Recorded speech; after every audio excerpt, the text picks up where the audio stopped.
Meanwhile, a new study finds that the United States defense industry is not prepared for a prolonged war with China. The Center for Strategic and International Studies running a war games simulation, and that revealed that the U.S. would likely exhaust some of its weapons in less than a week of war with Beijing in the Taiwan Straits. Joining me right now is a man who told us this 3 to 5 years ago. Fox News senior strategic analyst and chairman of the Institute of Study of War, General Jack Keane, is here. General, it's good to see you. Thank you so much for being here.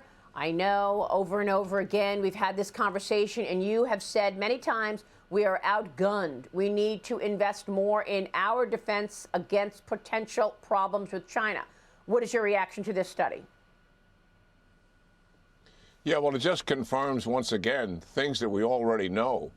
We've been playing war games dealing with Taiwan and China for years, and the results in most of those war games are unfavorable to the United States and our allies. And certainly one of the critical points is the shortage of stockpiles of ammunition. And this has been well known, and we've got to move from a peacetime footing to a wartime footing to catch up. And really what has accented this, Maria, is what has taken place in Ukraine. And the fact that we are exhausting some of our stockpiles to provide to Ukraine has put an added spotlight on this, where the Congress now has visibility of, and that is a good thing. What we need to do is go to the defense industry with the money that is needed to develop multi-year contracts and accelerate the development of these shortages that we have. And the war in Ukraine and the war over Taiwan would be different. In Taiwan, as opposed to lots of artillery ammunition and small arms ammunition, it would be about offensive missiles, anti-ship, anti-ground, anti-aircraft missiles is where our shortages are, coming from ground-based units, ship units, as well as Air Force and air power units. All significant shortages, precision-guided munitions. Got to fix it. Sense of urgency is what's needed. See, one of the problems is the priorities, right? What are the priorities? Is our priority at the Pentagon readiness?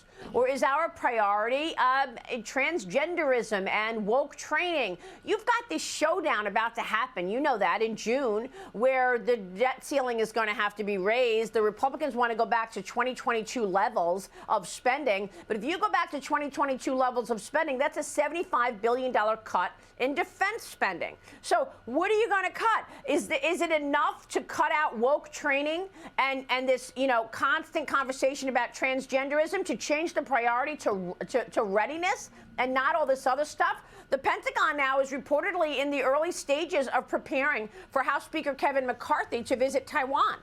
As early as this spring, McCarthy vowed to travel to Taiwan if Republicans took control of the House. He's going to keep that promise, General. What about that? Is that going to trigger a response from China? And how are we going to spend our money in the Pentagon and keep to these debt ceiling limitations?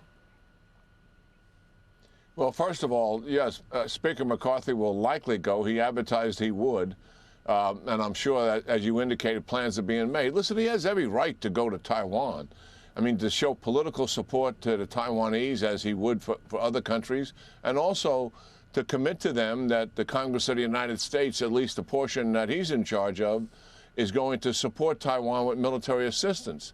But what we've been doing for years, Maria, we've been self-deterring ourselves from making these visits, and we're still doing it. Here's who doesn't go to Taiwan, and it's pretty significant. The Secretary of State, the Secretary of Defense, the National Security Advisor, the Chairman of the Joint Chiefs, even the military commander of the Indo-Pacific region doesn't go to Taiwan. We self-deter ourselves, and they all have very significant reasons to go there in terms of being united on policy, being united on military operations, to be sure.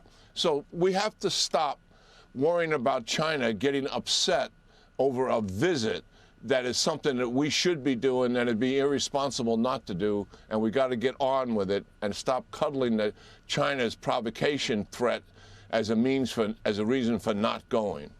Yep, for sure. General, it's good to see you. Always a pleasure. I need an hour to talk with you, to be honest. Jack Keane, we so appreciate your time this morning. Thank you so much. A lot to get to. We'll see you soon, General. Thank you.